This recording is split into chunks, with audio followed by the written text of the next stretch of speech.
예수의 발에 향유를 붓다. 이 제목으로 은혜를 나누기 원합니다. 지금 이 말씀은 유월절을 무대로 지금 펼쳐지고 있습니다. 유월절은 이스라엘의 민족 해방절이죠. 이스라엘이 출애굽하던 날에 하나님이 어떤 재앙을 내렸냐면 이렇게 죽음의 사자가 애굽에 난 장자부터 모든 초태생을 다 죽였죠.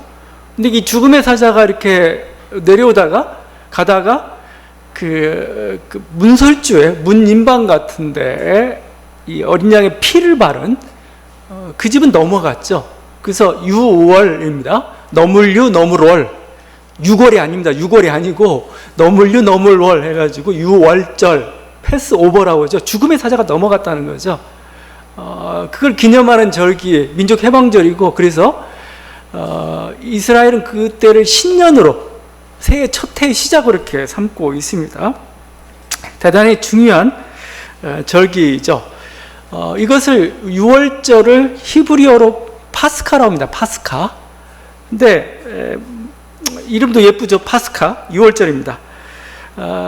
근데 우리 신앙인들에게 유월절이 중요한 것은 이스라엘 민족 해방절이기 때문이 아니고 예수님이 유월절에 돌아가신 거죠. 그리고 그 시작할 때, 그러니까 금요일 밤부터 유월절이 시작이 되는데 금요일 오후에 돌아가신 거죠. 그리고 3일째 되던 날 부활했습니다. 그래서 유월절이 중요한데 교회 전통적으로는 이 유월절과 부활절을 같이 기념하는 축제를 벌였습니다. 그러니까 파스카 축제라는 파스카. 그래서 파스카가 유월절인데 부활절을 뜻하기도 하고 그렇게 돼버렸습니다. 근데 이 파스카의 의미를 가장 또 가장 강조해서 설명하고 있는 게 요한복음입니다. 모든 복음서가 자기가 만났던 예수를 전하고 있는데 요한이 봤던 예수는 이 유월절 파스카라는 거, 이 앞에 서 있는 사람, 서 있는 분, 이렇게 봤던 거죠. 예수님이 자주 내 때가 아니야, 지금 내 때가 아니야, 내 시기가 아니야 라고 얘기하잖아요. 그런데도 불구하고 예수님은 유월절만 되면 항상 예루살렘에 가셨습니다. 그게 3번이나 나와요. 먼저 2장에 나오죠. 우리 공부했 2장. 그 다음에 6장에서 나옵니다. 그리고 오늘 11장 후반절부터 12장 여기에서 또 유월절이 언급이 됩니다. 자, 그래서 여러분 우리가 예수님의 공생애를 3년이라고 하죠. 3년이 어디서 나왔느냐? 성경 아무리 뒤져봐도 안 나와요. 3년 어디서 나왔느냐? 요한복음에서 나왔습니다. 왜냐하면 요한복음에서 예수님이 3번 유월절을 맞으셨으니까 예수님의 공생애는 3년이다. 그래서 예수님 공생애가 정말 3년이 정확히 우리는 알 수 없어요. 그 전부터 오래 하셨을 수도 있고 더 짧게 하셨을 수도 있고, 여러분이 마가복음, 누가복음, 마태복음 봐서는 꼭 예수님은 1년 공생애 사신 것 같아요. 갈릴리에서 활동하시다가 예루살렘에 죽으셨다.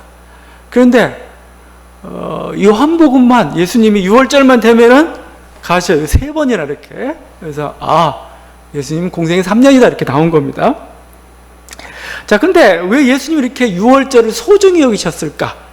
사실은 그럴만도 하죠. 왜냐하면 우리가 6월절 하게 되면 항상 생각나는 게 이거잖아요. 어린 양의 피를 바르고 또 그 피를 보게 되면 죽음의 사자가 넘어가고, 그래서 예수님의 구원을 가장 잘 표현하기 때문에, 또 세례 요한은 세상 죄를 지고 하나님 어린 양이다 이렇게 말씀하셨기 때문에 6월절은 중요하다, 이럴 수도 있겠죠. 자, 그런데 더 본질적인 것은 6월절이 중요한 이유는 뭐냐면은 예수님의 장례식이었기 때문에 그렇습니다. 예수님의 장례식 날이 6월절이었어요.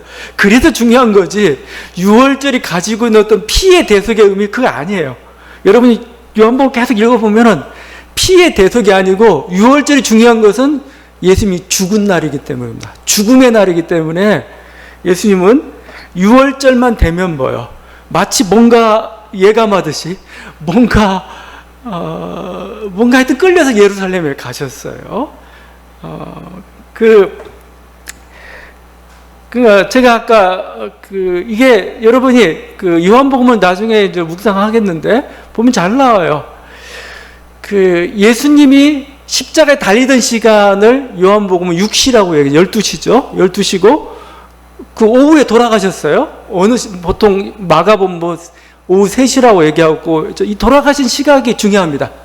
왜 시각이 중요하냐면, 그때가 언제냐면은 이스라엘 백성들이 어린 양을 잡는 시간이에요. 양 잡는 시간. 그 유월절 의식 중에 하나가 피를 바르는 의식뿐만 아니고 어린 양을 잡아가지고 먹는 의식이 있습니다. 이렇게 먹는데, 그러면 어린 양을 먹으려면 금요일 저녁 만찬에서 먹어야 돼요. 그때부터 유월절이니까. 그러면 언제 양을 잡아요? 오전에나 그날 오후에 잡는 거죠. 그러니까 예수님께서 어린 양을 양 잡는 시간에 예수님도 같이 돌아가셨다. 이게 증언하고 있는 게 지금 요한입니다. 요한. 그리고 그 예수님의 십자가상에서 이루어진 어떤 여러 가지 성경 말씀들이 응했다고 표현하는데, 요한이 응했다고 표현하는 게 참 독특한 게 하나가 있습니다. 왜냐하면 이제 십자가에서 그 이제 죄수가 죽으면 이제 그 다리를 꺾어가지고 빨리 죽이는 거죠. 확인하는 거죠. 근데 군병들이 예수님 죽었는데 다리를 뼈를 꺾으려고 왔는데 예수님 이미 죽으셨어요. 그 다리에 뼈를 꺾지 않았습니다. 그거에 대해서 어떻게 요한은 말하고 있냐면은, 그것은 뭐야? 출애굽이나 민수기에서 얘기하고 있는 유월절 의식 중에 어린 양을 먹을 때 뼈를 꺾으면 안 돼요. 그게 응해졌다라고 얘기해요. 그러니까 그만큼 뭐예요? 유월절과 관련된, 유월절은 예수님에게 있어서 예수님 죽음과 관련된 것으로서 계속해서 말씀하고 있는 거죠. 그게 지금 실현이 되었다라고 요한은 얘기하고 있고, 그래서 다시 한번 말씀드리면 유월절은 중요해. 예수님의 죽음의 날이고 장례식 날입니다. 나의 죽음의 날이에요. 나의 죽음의 날. 어쩌면 예수님은 자기 죽음을 지금 내다보면서 뭐요? 사셨던 분이시고, 자신이 죽어야 할 때와 장소를 아셨던 분이세요. 그때를 위해서 준비하셨던 거죠. 내가 죽을 때와 장소를 안다는 거, 그건 굉장히 중요한 겁니다. 때와 장소를 아는데 이 사람이 뭐요? 인생을 허투루 살까요? 그렇지 않죠. 항상 유월절을 맞는다는, 준비한다는 건 뭐예요? 자기가 지금 잘 살고 있는가? 지금 내가 하나님 뜻을 실현하고 있는가? 그걸 묻는다는 거 아니겠어요? 그래야 가장 충실한 인생이 되는 거고, 그래야 죽음 앞에서 후회 없는 그런 인생이 되는 거죠. 우리들도 자신의 죽음의 때를 좀 알았으면 참 좋겠어요. 내가 언제 죽는다. 그 좀 하나님 좀 알려주시지. 그걸 아주 궁금증나게 알려주지 않으셔가지고 하죠. 근데 좀 그래서 어떤 분들은 몰라요. 그러니까 의사들 얘기인데, 암에 걸렸으면 축복이다 얘기해요. 왜냐하면 그냥 자신의 죽음이 이제 예정되어 있다는 거죠. 어느 정도 가늠할 수 있는 선상에 들어왔다. 이렇게 긍정적으로 해석도 하고 그렇습니다. 근데 하여튼 우리가 자신의 죽음의 때를 안다면은 그렇게 덜 두려울 것 같아요. 그리고 그 마지막 시간을 잘 두려운 것은 모르기 때문에 그런 겁니다. 알면은 두렵진 않아요, 더 이상요. 그 마지막 시간을 잘 활용할 수 있을 것 같아요. 그 1990년대 베스트셀러였던 거, 2000년대까지도 그랬죠. 그 책 중에 모리와 함께한 화요일이 있습니다. 모리와 함께한 화요일. 여기서 이제 죽음을 앞두고 있는 그 모리 교수의 얘기입니다. 이 사람이 루게릭병에 걸렸습니다. 그래가지고 이제 서서히 죽어가면서 화요일마다 이 책을 쓴 저자와 만나서 나눴던 그 대화들을 기록하고 있어요. 여기서 했던 말 중에 이런 거예요. 사람은 죽는다라는 것을 인정한다는 겁니다. 근데 자기가 죽는다는 것에 대해서는 잘 믿지 못하고 인정하지 못한다는 거예요. 그러다 보니까 잘 죽질 못해요. 인생을 잘 활용하지 못하고 그래요. 그럼 당장 죽음을 의식해서 살아야 된다 하면서 작가가 물어봐요. 그 비결이 뭐냐? 어떻게 해야 되느냐라고 하니까 하나의 예를 들어줍니다. 죽을 준비를 하는 방법으로 다음 같은 얘기를 들려줍니다. 불교도들이 하는 것처럼, 불교가 그랬는지 모르겠는데 하여튼 불교도들이 하는 것처럼 하게 매일 어깨 위에 작은 새를 올려놓는 거야. 그리고 새에게 오늘이 그날인가? 나는 준비가 되었나? 나는 해야 할 일들 제대로 하고 있나? 내가 원하는 그런 사람을 살고 있나 하고 묻는 것이다. 그렇죠. 여러분 어깨에 새 한 마리 얹어놓고 오늘 그날이니? 나 잘 살고 있니? 뭐야, 할 다 했니? 준비되었니? 이 불교, 저는 듣지도 못하는 불경인데 하여튼 이분 어디서 어떻게 알았는지 모르겠는데 이렇게 한다는 거죠. 예수님이 바로 6월절이 그 새소리였습니다. 새소리.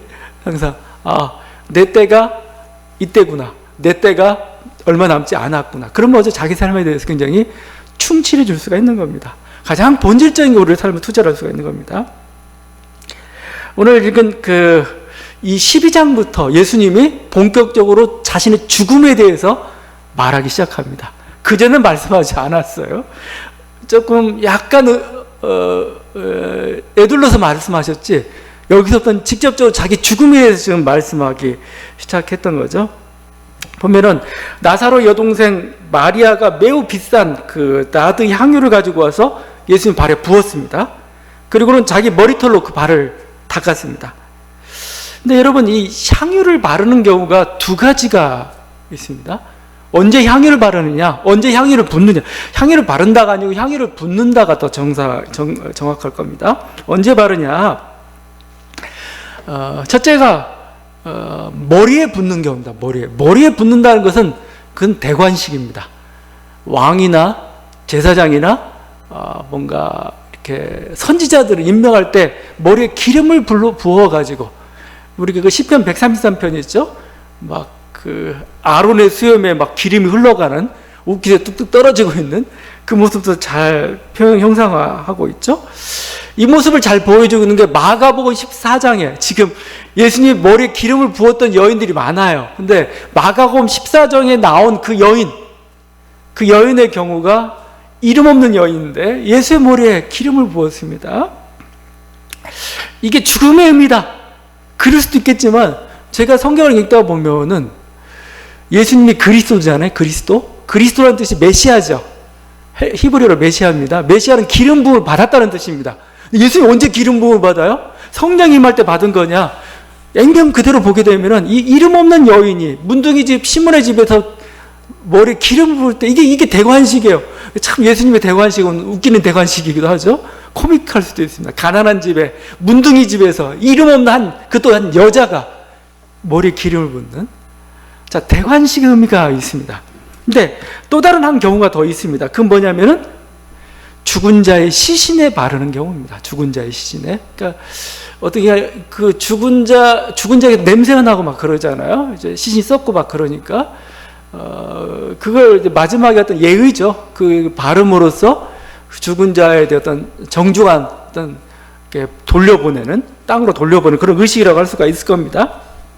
근데 지금 그게 나타난 게 예수님이 3일째 부활했던 그날에 여인들이 새벽에 예수님 시신이 있었던 동굴을 찾았죠. 왜 찾았어요? 시신에 향품을 바르려고, 기름을 바르려고. 안식일에 미처 못 발랐어요. 돌아가시자마자 발라지 못했습니다. 그러니까 그날 안식이 끝나자마자 가서 이제 바르려고 갔던 거죠.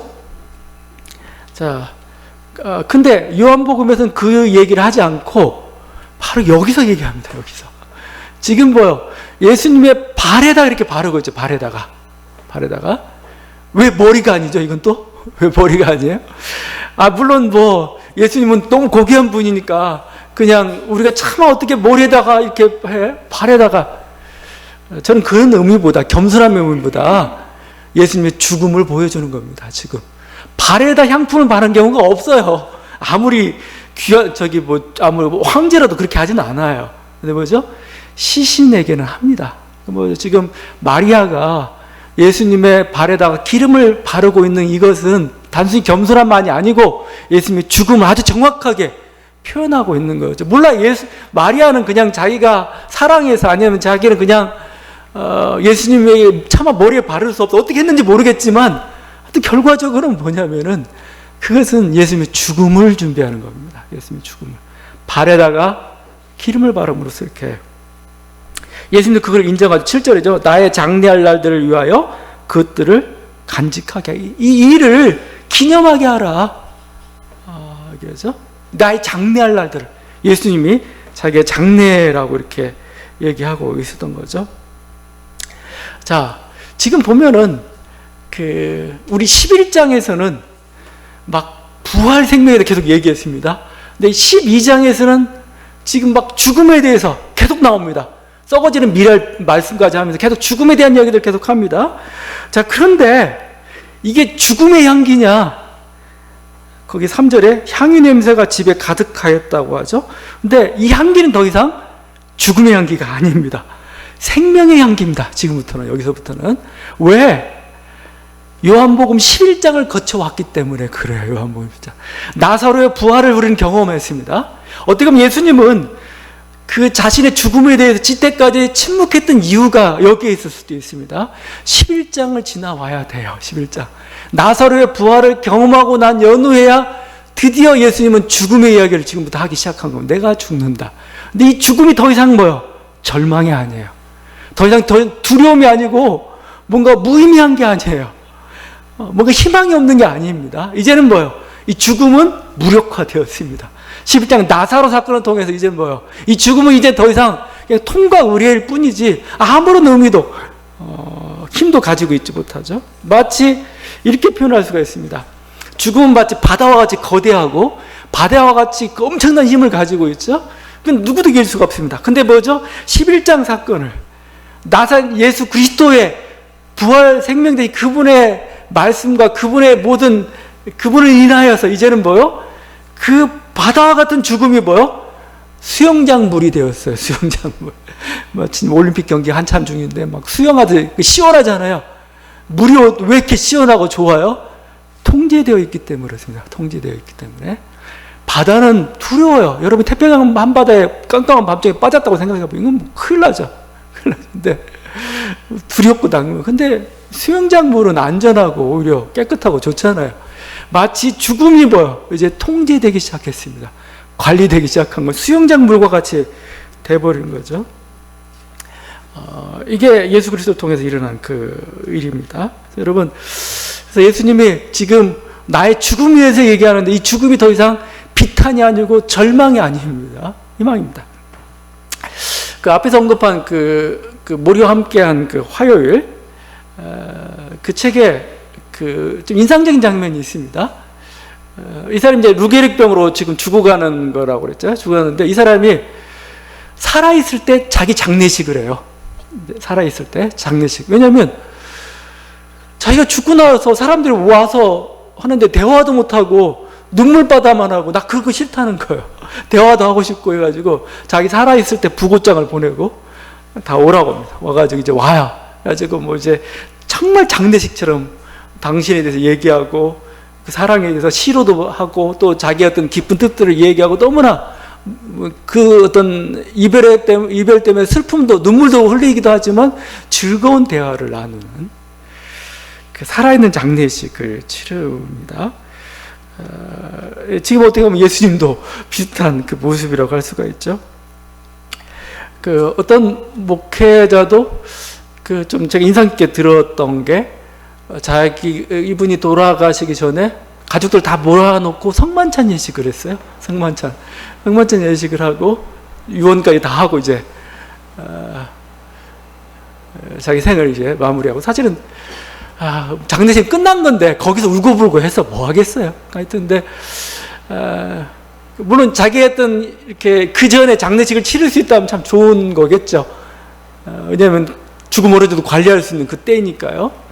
돌연사가 아니고 하여튼 그렇지만 하여튼 더 이상 여기는 죽음의 향기가 아니라는 겁니다. 더 이상 죽음의 향기가 아니고 생명의 향기로 이제 죽음은 통제되고 어떻게 보면 이 손 안에 있는 수영장과 같은 그런 식의. 그래서 주님 어떻게 보면 12장에서 과감하게 이제 자신의 죽음에 대해서 말씀하기 시작합니다. 자, 이렇게 어떻게 보면 어떤 죽음에 대해서 얘기하고 또 어떤 굉장히 심각할 수도 있는 그 흘러가는 그 과정인데 여기서 또 해프닝이 하나 일어나죠. 그 뭐냐면 그냥 이걸 축하하고 아니면 감사하고 뭔가 안타까워하고 그랬으면 좋겠는데 그게 아니고 갑자기 그 유다가 그 엉뚱한 말을 하기 시작하죠. 지금 마리아가 이렇게 향유를 부을 때 이 향유를 이 나드 향이라면 나드가 우리나라 뭐 샤넬 넘버 5나 되나요? 하여튼 아주 값비싸고 그런 향이에요. 유향입니다. 그래서 유향의 한 종류죠. 근데 그거에 대해서 유다는 약 300데나리온의 가치를 매깁니다. 300데나리온. 엄청나죠. 수백만 원대에 해당하는 겁니다. 자, 그래서 이걸 봤으니까 유다가 했던 말이 이거죠. 5절입니다. 300데나리온에 팔아 가난한 자들에게 주지 아니하였느냐. 그래서 마리아를 책망합니다. 근데 요한이 유다의 본심이 어땠는가를 이렇게 얘기합니다. 6절이죠. 이렇게 말하면 가난한 자들 생각함이 아니요 그는 도둑이라 돈꾀를 맞고 거기 넣는 것을 훔쳐가미러라. 도둑이라서 돈이 아까워서 그런 거지 사랑 때문에 그런 게 아니었다. 가난한 자는 사랑 때문에 그런 게 아니었다는 거죠. 여러분, 그래서 좋은 말이라고 다 옳은 말은 아니에요. 좋은 말하고 옳은 말, 말이 좀 이상한데 하여튼 좋은 말이라고 옳은 말은 아니에요. 그게 정확한 말은 아닐 때가 있으면 여러분 잘 평가를 해봐야 됩니다. 저는 매 순간이나 상황에는 정확한 말이 하나 있다고 생각해요. 거기에 옳은 말이, 옳은 교훈이 하나가 있다고 생각합니다. 항상. 그걸 잘 구분하고 그거에 대한 말을 해야 돼요. 그래서 정의를 말해야 될 때가 있습니다. 어느 때는 사랑을 말해야 될 때가 있습니다. 근데 정의를 말해야 될 때 사랑을 얘기해요. 사랑을 얘기해야 될 때 정의를 말합니다. 옳지 않습니다. 그건 옳은 말이 아닙니다. 그건 우리 그걸 내가 항상 뭐 좋은 말만 했기 때문에 내가 현자고 의로운 사람이냐? 아니죠. 결국 따지고 보면 왜 정의를 얘기할 때 사랑을 얘기하고 사랑을 얘기할 때 정의를 얘기하느냐? 그 상황을 받아들이지 않겠다는 거죠. 본심은 그 상황과 반대된다는 겁니다. 자기는 그냥 글을 그런 식으로 그냥 말로 표장해서 하는 것뿐이에요. 우리 말에 속아서는 안 돼요. 그 상황에 맞는 정확한 말이 있습니다. 우리는 그걸 해야 되는 거죠. 지금 유다는 두 가지를 놓치고 있습니다. 하나는 마리아의 마음을 헤아리지 못하고 있어요. 마리아의 마음. 마리아의 마음이라는 거죠.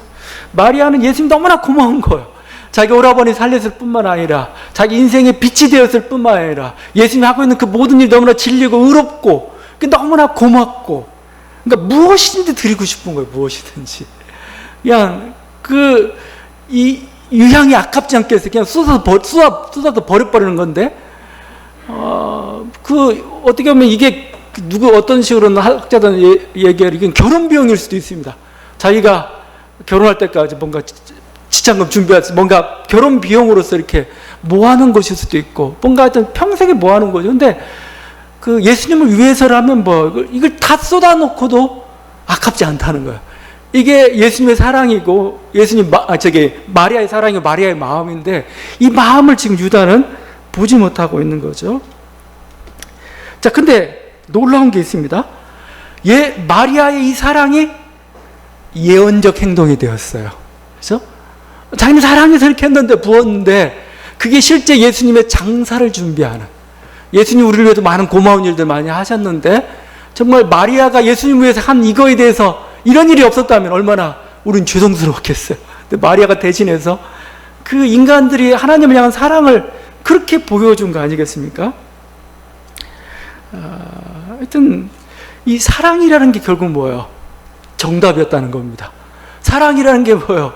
답이에요. 그래서 명상 철학자 레빈이라는 사람입니다. 이 사람이 했던 말이 이거예요. 이 말입니다. 사랑이야말로 유일하게 이성적인 행동이다. 말이 돼요? 사랑이야말로 유일하게 이성적인 행동이다. 여러분 그 과정을 한번 살펴보세요. 내가 이성적 논리죠. 이게 진짜냐? 이게 진짜 미래를 얘기할 수가 있느냐? 아니에요. 오히려 사랑이 미래를 얘기합니다. 사랑이 사실은 승리하는 거고 사랑의 답이 있고 사랑이 이깁니다. 결국은. 마리아가 그 경우를 보여주고 있습니다. 그냥 나는 도무지 앞도 안 보이고 도무지 그냥 나는 사랑해서 했을 뿐이야. 근데 그게 하나님이 원하시는 길이었어요. 원하시는 답이 거기 있었고 그렇게 되었던 거죠. 또 하나는 유다가 못 봤던 것은 예수님이죠. 예수님 어떤 분인데 결국 이렇게 따지면 됩니다. 유다는 돈 때문에 예수님을 못 보고 있는 겁니다. 돈 때문에 예수님을 보지 못하고 있는 그거죠. 예수님은 생명이죠. 예수님은 진리죠. 가장 중요한 것을 자기 곁에 두고도 뭐죠? 이게 소중한 줄 지금 모르고 있는 이게 가장 자기가 지금 추구해야 될 가치인 것을 모르고 있는 사람이 바로 유다입니다. 유다는 왜 그랬을까요? 돈 때문에 정신이 팔린 거죠. 돈 때문에 정신 팔린 사람들은 우리 현대인들도 마찬가지죠. 유행하는 언어가 영혼을 팔아서라도 왜 거기다 팔아요? 그냥 자기 영혼이 얼마나 소중한데 내 영혼을 팔아서라도 나 돈이 되는 일이라면 무슨 직장이라면 그런 가치가 없어요. 그렇게까지. 또 막 그 권력욕에 사로잡힌 사람들 말이야. 사실은 그 정상은 자기 죽을 길이에요. 자기 죽는 길입니다. 권력은 왜 필요하느냐? 하나님 말씀 봉사하기 위해서 필요하다고 해요. 근데 마치 자기 명예와 자기 뭔가 그걸 이룰 것처럼 가는데 사실은 그건 킬리만자로의 표범이 그 높은 산에서 죽어 있듯이 자기를 죽이는 그곳일 수도 있습니다. 그런데도 막 그것을 향해서 막 달려가고 있죠, 마냥. 또는 막 그냥 어떻게 시간이 지나고 역사가 지나고 나면 아무것도 아닌 그 이념 때문에, 정치적인 이념 때문에 막 사람이 막 모든 에너지가 이분들은 막 죽을 때도 누가 당선됐는지 거기에 대한 누가 당선됐네, 그래 잘 됐다고 죽을 수 있는 그런 사람도 많아요. 우리 한국에는 그냥 그 이념 나중에 지나고 나 아무것도 아닌데 거기에 팔려가지고 자기 영혼이 팔리고 있는, 자기 영혼이 상처있고 왜곡되어 가고 있는, 가장 인생의 중요한 것들을 낭비하고 있는 것을 모르고 있는 거죠. 전부 현대판 유다들입니다. 현대판 유다들. 지금 유다의 삶은 그렇게 되어가고 있습니다. 그 과정에서 또 마리아는 사랑의 길을 갖고 그를 통해서 주님의 죽음을 준비하는, 예비하는 그 일들을 행했습니다. 근데 여러분이 여기서 그냥 마리아라는 이름이 덜컥 등장하니까 뭐 당연히 이렇게 생각합니다. 그래서 지금 이 예수님이 머리에 기름을 부은 여인에 대한 이야기는 여러분이 공관복음하고 요한복음, 공관복음 마태, 마가, 누가죠? 요한복음하고 좀 달리 볼 필요가 좀 있습니다. 그러면 좀 메시지가 좀 더 분명해지는 경우가 있어요. 왜냐하면 이 공관복음서에서 예수님 머리에 기름을 부을 때 아마 대표적인 본문이 마가복음 14장이죠. 거기서 예수님 머리에 기름을 붓는데 그 여인의 이름이 안 나와요. 이름 없는 여인입니다. 이름 없는 여인인데 좀 문제가 있어요. 왜냐하면 예수님이 이 여인의 이야기를 얘기하면 이렇게 분명히 말씀하거든요. 마가복음 14장 9절인데 내가 진실로 너에게 이르노니 온 천하에 어디서든지 복음이 전파되는 곳에는 이 여자가 행한 일도 말하여 그를 기억하리라. 기억하라 이겁니다. 기억하라. 영어 성경은 in memory of her 이렇게 되어 있습니다. 그녀를 기억해라. 이 사람을. 그러면 예수님이 이렇게 말했으면 제자들이 빨리 그 여자 이름을 너 어디 살아 아무개니 이름 알아가지고 그 이름을 얘기해놨어야 되는데 얘기를 안 해요. 이름이 없는 여자에 의해서 지금 예수는 기름 부음을 받았고 그 여자 이름은 나오지는 않습니다. 이제 제자들이 순종하지 않은 거죠. 지금 요한복음에서만 마리아라는 이름을 얘기하고 있어요. 여러분 이게 여성신학에서 문제 제기를 했습니다. 여성신학에서 피오렌자라는 그 유명한 여성신학자가 있어요. 그 사람 책 이름이 In Memory of Her입니다. 책에 그녀를 기념하여. 예수는 기념하라고 했는데 왜 기념하지 않았냐? 혹시 남성들 니네, 남자들 니네, 여자가 지금 이 여자가 한 일은 마치 제사장 같은 일을 한 거예요. 예수의 머리에 기름을 부었으니까요. 또 이 여자가 한 일은 예수의 죽음을 예비하는 예언자적 행동까지 한 겁니다. 대단한 예수의 제자라고 볼 수가 있는데 이게 싫어서 이름 빼먹은 거 아니냐 이렇게 한 거죠. 요즘 양궁에서 금메달 땄는데 쇼커트에 타고 웃기는 일이 좀 벌어지고 있는데 사실은 우리 인류 역사 속에서 남성이 지배하면서 행했던 어떤 그런 악들이 가부장적이라는 표현한다는 거죠. 그런 것들 사실 성경 속에 많은 여성 제자들, 여성 활동들이 있는데 불구하고 다 그냥 수면 아래로 묵사발 시켰던 그런 일들이 많았던 거죠. 근데 하여튼 이제 그런 데서 이제 조금씩 이제 여성들의 권위들이 올라가고 좀 이제 자리에 진출하기 시작하니까 그걸 이제 자기 영역에 대한 침탈 이런 식으로 이렇게 남성들 좀 일부 남성들입니다. 저는 아닙니다. 일부 남성들이 이렇게 평가하기 시작한 거예요. 그래가지고 막 어떻게든 자기들도 이 얘기인 게 평등이에요. 평등. 그러니까 여기서 평등 얘기하면 안 되죠. 약자가 평등을 써야 되는 거지. 강자가 평등을 얘기해야 되는 그건 뭔 얘기입니까? 내가 힘쓸 수 있는 자유를 달라는 거잖아요. 그건 평등이 아니고 그 차별 문제도 마찬가지입니다. 차별도 자기도 차별하지 말라는 거예요. 왜 차별이냐니까 남을 혐오할 수 있는 권리 주지 않는 그런 차별하지 말라는 그게 무슨 차별이에요. 그러니까 말을 참 이상하게 사용해요. 하여튼 그래서 막 하는지 모르겠는데 하여튼 여기서 이렇게 예수님 말씀했는데도 불구하고 이름을 안 밝힙니다. 근데 요한은 그게 의아했던 것 같아요. 의아해. 요한복음이 굉장히 어떤 그 성향이 여성적인 성향도 많이 있기도 합니다. 그래서 그 이름을 밝혀줍니다. 그 이름은 마리아야, 나사로의 여동생이야라고 얘기하고 있어요.